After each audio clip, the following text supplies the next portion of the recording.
لو عندك مناسبة بس انتي عاملة دايت، شو بتعملي؟ بتاخدي وجبة فري ولا بتاكلي بحذر وبتنتبهي لكمياتك؟ بالنسبة لإلي لأنه لسه ما كملت شهر دايت وما خلصت كل تحاليلي وما حليت كل مشاكلي الصحية، فما قدرت آخد فري، فضلت إني آكل بحذر وانتبه لكمياتي.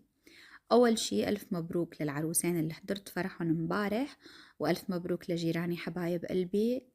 جيراني عراقيين فرحوا مبارح بابنهم الوحيد الدكتور يوسف، وإن شاء الله ألف مبروك وعقبال أحبابكم جميعا اللي عم بتشوفوا الفيديو. بالنسبة لوجباتي، فطوري كان بلا بيض، وهذا بالنسبة لي إنجاز لما بعمل وصفة فطور بلا بيض.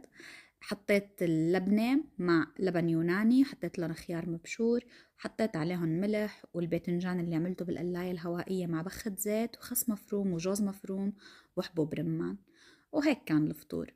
بعد الفطور أخدت فنجانين قهوة سادة مع شوكولا بدون سكر، فيها 150 سعر الشوكولا اللي أكلتها الكمية. الغدا يعني فينكم تقولوا إني قلبت بين الغدا والعشاء لأنه رح أتعشى بالفرح.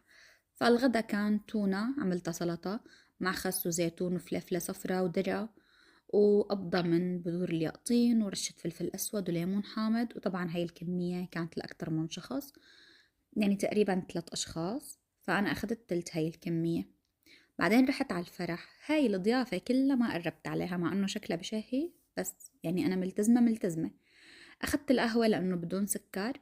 والعشاء طبعا ما شاء الله ضيفونا شوربة فطر بالكريمة، أخدت منها معلقتين. بالنسبة للسلطات أكلت بس المتبل.